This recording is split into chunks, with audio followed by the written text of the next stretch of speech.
వద్దు అన్నదాన్ని అతడు చేశాడు కాబట్టి అతడు భూలోకానికి శపించబడి నెట్టబడ్డాడు.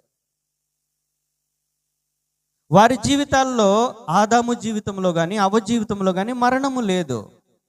ఎప్పుడు వచ్చింది వారి జీవితాల్లోకి మరణము అంటే, వద్దు అన్న కార్యాన్ని వారు చేసినప్పుడు మరణము వారి జీవితాల్లోనికి వచ్చింది. దేవుడు ముందుగానే చెప్పారు, ఈ తోటలో ఉన్నటువంటి వృక్ష ఫలాలన్నీ కూడా మీరు నిరభ్యంతరంగా తినొచ్చు, కానీ ఆ యొక్క తోట మధ్యలో ఒక చెట్టు ఉంది, ఆ చెట్టు ఫలాలు మీరు తినవద్దు, అవి తిన్న దినమున మీరు నిశ్చయంగా చనిపోతారు అని చెప్పారు. ఖచ్చితంగా చెప్పారు, అవి తిన్న దినమున మీరు నిశ్చయంగా చనిపోతారు.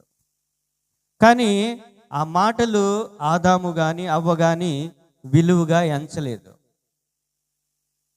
ఎవరి మాట విలువగా ఎంచారు? అపవాది మాట వాళ్ళు విలువగా ఎంచారు. నిజమా? ఏంటి, చనిపోతారా?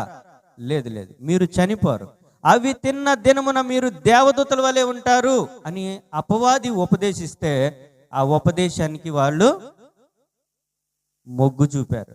కాబట్టి దేవుడి మాటను పక్కన పెట్టి అపవాది మాటను వాళ్ళు ఎప్పుడైతే విని ఆ కార్యాన్ని చేశారో వారి జీవితాల్లోనికి మరణము వచ్చింది.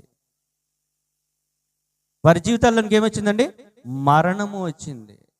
రోమపత్రికలో ఒక మాట ఉంటుంది, ఒక మనుషుని ద్వారా పాపము, పాపము ద్వారా మరణము లోకములోనికి వచ్చెను. అలాగుననే పాపము చేయని వారందరి మీద కూడా మరణము ఏలెను. ఆదాము మొదలుకొని మోషే వరకు కూడా మరణము ఏలెను అని రాయబడి ఉంటుంది. ఆదాము చేసినటువంటి ఒక్క తప్పుని బట్టి మన జాతి లేదా ఈ మానవ జాతి అంతా కూడా పాపముతో బంధించబడింది, మరణముతో బంధింపబడిపోయాము మనమందరము. ఈ మరణం నుండి తప్పించుకునే మానవుడు ఎవరునూ కనబడట్లేదు.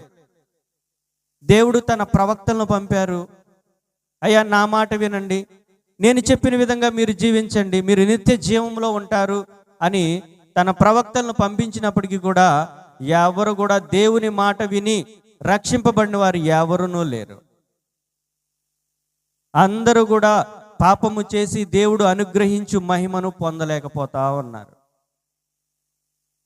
అందరూ పాపము చేసి దేవుడు అనుగ్రహించు మహిమను పొందలేకపోతున్నారు.